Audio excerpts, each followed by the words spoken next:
What's up, guys? I'm Landon from HOVR, and today we're checking out Steph Curry's new budget-friendly model, the Curry HOVR Splash in this Midnight Navy colorway. Let's go.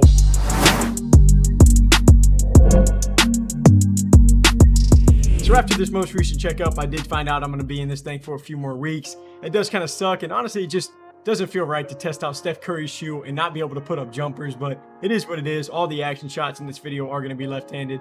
But if this is your first time checking us out, feel free to drop a follow or subscribe wherever you're watching and give this video a like. We would greatly appreciate that. So starting off with the box and the price, I was actually surprised that these got the same box as his original line. Like, most of the time whenever you see athletes go from like the LeBron 19 to the LeBron Witness, the Zoom Freak 3 to the Giannis Immortality, I guess that is Nike, of course, but you'll see the box get a little bit of a different look. But this is a simple look, and I guess it was probably easy to replicate. You're gonna have Steph's player logo on the top. Actually, you know what? This is kind of a paper feel. I think they did make a change. I think it was more of a glossy look, but otherwise, I mean, the box looks pretty much the exact same. But as for pricing, the Curry Splash is gonna retail for $110. That is much more affordable on the much more affordable side, just compared to the Curry 9s, which are like $160, I think it is. So the bank account will like that at least. So checking out the appearance, the first shoe that I thought of whenever I saw these in hand was like, they kind of reminded me of the Curry 8. I think I actually pointed that out in my first impressions video, and this is the budget-friendly option to Curry's signature flow line. That's on number 2 in total. Like he's up to the Curry Flow 9, but last year's Curry Flow 8 is actually when he took on like a much larger and like independent role at Under Armour. They have made it a point to kind of push Steph's brand as a whole, and I love it. Like, so this is the first pair to come from that new branding and like, the budget-friendly form. You used to have like the Curry 3.0 and stuff like that, but this Curry HOVR Splash is going to get Steph's new player logo along with it, and I personally think it's sick. Like, you have Curry's initials kind of mixed in there, and then the logo is supposed to resemble like flashing three-point sign too, so I think it's just a really cool setup, and that is going to show up on the upper, kind of like near the ankle, just right above the midsole. Then you're also going to see it on the tongue, along with some "I can do all things" text as like a border, and that's actually a verse from the Bible, Philippians 4:13 to be exact. And I am just putting that out there because I don't want that to be like confused with cockiness. And then on the heel is going to be Steph's last name. Then they also put some hover text into that midsole. It's really faint, like kind of in that yellow area. But since that's just all because that's part of the model name, and it's also kind of what's being used within the shoe. So like I said, these are really clean. And if they were trying to make a model that kind of somewhat resembles the 8 from last year, I mean, personally, I think it's smart to play off of a shoe that, already released. But not everyone loves Steph's line for the appearance. Most people don't even like it. I just call those people haters. I'm just playing. But now let's go ahead and see how these shoes hold up on the court.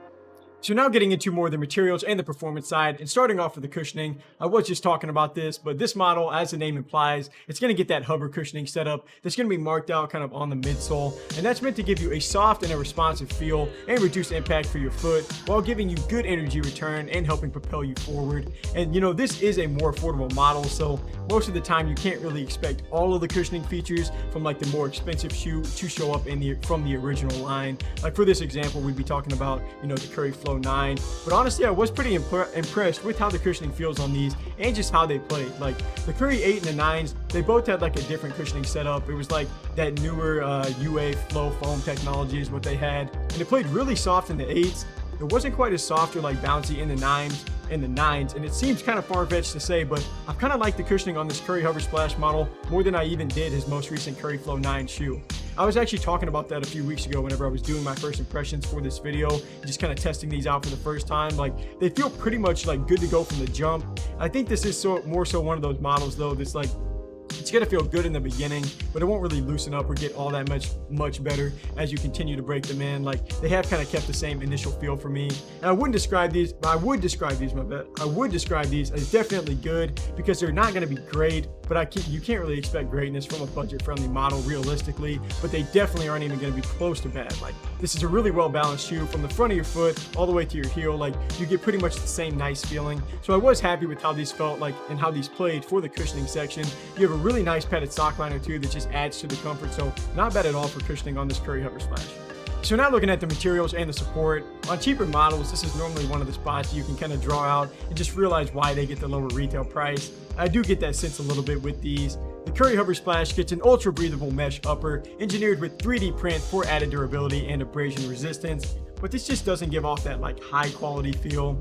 I personally thought, like the Curry Flow 8 and the 9, they definitely did have a nice quality feel to the upper. And then feeling these, I just don't exactly get the same vibe. But I don't want to sit here and act like it's terrible. Like, you can just feel it isn't anything special in that area. But the mesh does definitely help keep the shoe crazy light. A size 10.5 only weighs 348, like 350-ish grams, and that's like nearly the lightest shoe that I've ever played in, and I am huge on that, especially for guards, you know, who like to have a lighter shoe just to move around and it's not going to slow you down.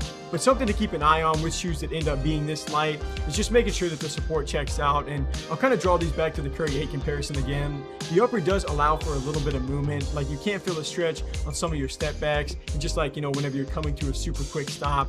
But the midsole is elevated a touch to help with the lateral containment, but I mean, aside from that, you don't really get, you know, a lot of help from anywhere else. You have no outrigger, straps, midfoot band, just something along those lines to kind of just reinforce your foot a little bit more. But with $110, you know, you're only going to get so much out of a shoe. But there is a nice molded heel counter actually though that, you know, it does help like just stabilize the back of your foot a little bit better. So I just really do love how light these are, but whenever it comes to the materials and the support, nothing really jumps out to grab my attention in a good or necessarily a bad way.